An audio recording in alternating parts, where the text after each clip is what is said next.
Hello, my name is George Bell, an investment analyst here at True Potential. Last week we saw a gathering of the world's 20 largest and most influential nations for the half-annual G20 summit in Osaka, Japan. The G20 is simply an abbreviation of the Group of 20. It is an international forum bringing together 19 of the world's leading industrialized and emerging countries. The European Union is represented as a single member, bringing the total to 20. Collectively, these nations formulate 90% of the gross world product, 80% of world trade, 2/3 of the global population, and approximately half the Earth's landmass. So what happened at this event? Well, although different aspects are discussed at each gathering, the greatest amount of focus at the Osaka meeting was on three key areas, all important topics for the global economy. The first related to technology. G20 members voiced their excitement for the opportunities that new innovations in technology can deliver. They discussed blockchain, artificial intelligence, and 5G, as well as the growing benefits from robotics on a global aging population. The second was in reference to climate change. In the previous summit, G20 members expressed their discontent about the US administration and their disruptive role.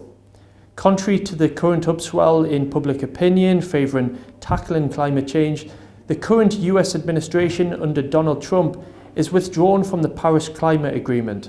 The long-term goal of this accord is to keep a global temperature rise this century well below 2 degrees Celsius. Scrutiny was also directed towards this year's hosts, Japan, and following the nuclear disaster in 2011, Japan have lost output and confidence from nuclear power plants and are becoming increasingly dependent on coal, which is now a major source of energy, but also pollution. They are the only developed country still building new coal plants. Further, they are the biggest funder of coal projects internationally.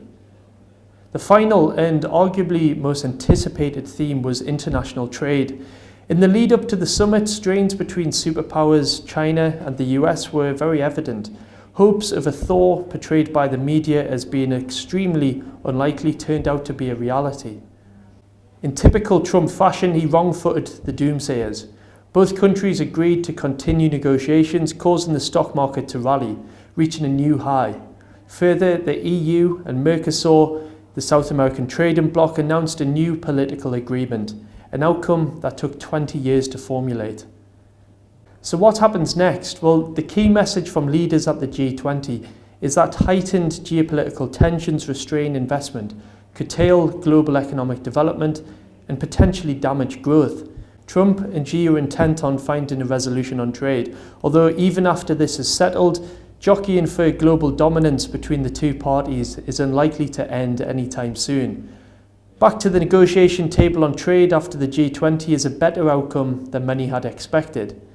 Global platforms like the G20 offer an opportunity to air differences, as well as reach a consensus on matters which affect us all. Thank you for watching.